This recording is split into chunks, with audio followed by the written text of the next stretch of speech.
ইসলামী ছাত্র শিবির শুধুমাত্র একটি ছাত্র সংগঠন, একটি ছাত্র রাজনীতির নাম নয়, বরং ইসলামী ছাত্র শিবির একটি স্বতন্ত্র শিক্ষা প্রতিষ্ঠান। একটি শিক্ষা প্রতিষ্ঠানে ক্লাস থাকে, এখানেও ক্লাস রয়েছে।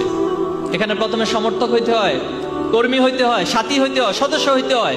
এরপরে তাকে উচ্চতর সিলেবাস, সদস্য হওয়ার পরে থেমে যায় না, বরং তাকে একটা রাস্তা দেখিয়ে দেওয়া হয়। সেই রাস্তা হচ্ছে জ্ঞানের চূড়ান্ত শীর্ষ জায়গায় নিজেকে নিয়ে যাওয়ার জন্য আপ্রাণ প্রচেষ্টা চালিয়ে যাওয়া। সেই রাস্তা মানে হচ্ছে সিরাতুল মুস্তাকিমের পথে নিজের জ্ঞান আমলকে সমৃদ্ধ থেকে সমৃদ্ধ এবং এটার একটা উচ্চতর মানে নিজেকে পৌঁছে নেয়া। এটার নাম হলো ইসলামী ছাত্র শিবিরের ক্লাস। এখন আসেন, ইসলামী ছাত্র শিবিরের সিলেবাস আছে?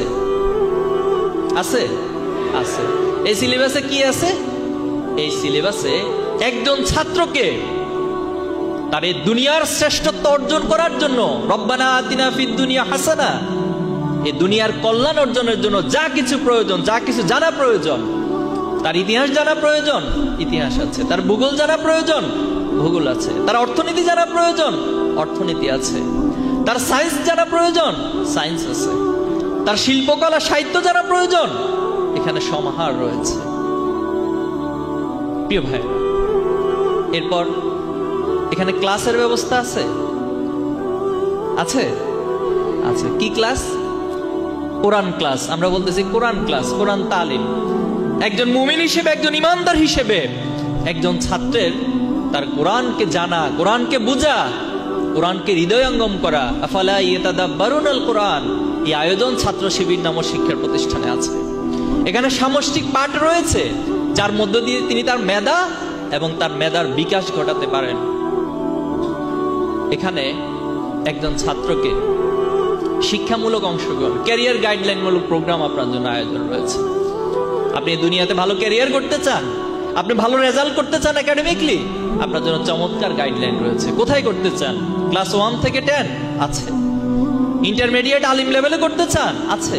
আপনি বিশ্ববিদ্যালয় মেডিকেলে ভর্তি হতে চান, আপনার জন্য চমৎকার আয়োজন এখানে আছে।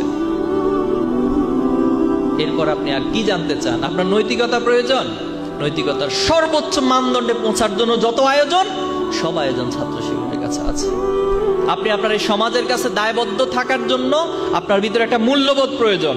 সেই মূল্যবোধ তৈরি করার জন্য যে আয়োজন, সেটাও ছাত্র শিবিরের মধ্যে আছে।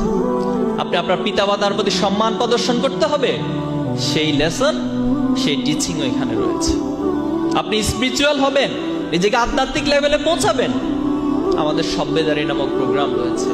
যে সভ্যদারি প্রোগ্রাম আপনাকে, আমাকে, এই সমাজের ছাত্রদেরকে আল্লাহর গোলামির অনুভূতি এবং রাত্রিকালীন নিজের শত ব্যস্ততা, নিজের সারাদিনের শত কাজের পর যখন রাতের বেলায়, রাতের গভীরে আল্লাহর কাছে জায়নামাজে দাঁড়িয়ে নিজের মনের কথাগুলো আল্লাহর কাছে তুলে ধরা, সেই আধ্যাত্মিক, সেই স্পিরিচুয়াল পাওয়ার অর্জনের সকল আয়োজন এখানে রয়েছে। কি প্রয়োজন একজন শিক্ষার্থীর তৈরি হওয়ার জন্য? সবকিছুই ছাত্র শিবিরে রয়েছে। আপনি কো কারিকুলার অ্যাক্টিভিটিস হিসেবে নিজেকে তৈরি করতে চান, আপনার জন্য ডিবেটের ব্যবস্থা রয়েছে। আপনি সাহিত্য চর্চা করতে চান, আপনার জন্য সাহিত্য আড্ডার ব্যবস্থা রয়েছে। কি করতে চান আপনি? এত চমৎকার একটা শিক্ষা প্রতিষ্ঠান, এত বড় একটা নিয়ামত বাংলাদেশের এই জমিনে আল্লাহ তাআলা কিছু ভাইয়ের মাথা থেকে, কিছু ভাইয়ের চিন্তা থেকে আজকে আমরা নিয়ামত ভোগ করছি। কিন্তু দুর্ভাগ্য হলো সত্য, গত 15টি বছর বা তার আগেও অসংখ্যভাবে, বিভিন্নভাবে, বিভিন্ন ট্যাগিং এর মাধ্যমে, বিভিন্ন অপবাদের মাধ্যমে ছাত্র শিবিরকে মোকাবেলা করা হয়েছে। কিন্তু সেই মোকাবেলার ফলাফল কি দাঁড়িয়েছিল? সেই মোকাবেলা যারা করেছে আজকে কি তারা পরাজিত হয়েছে, নাকি ছাত্র শিবির পরাজিত হয়েছে? কারা পরাজিত হয়েছে? তারা পরাজিত হয়েছে। তারা পরাজিত হয়ে পালিয়ে গেছে।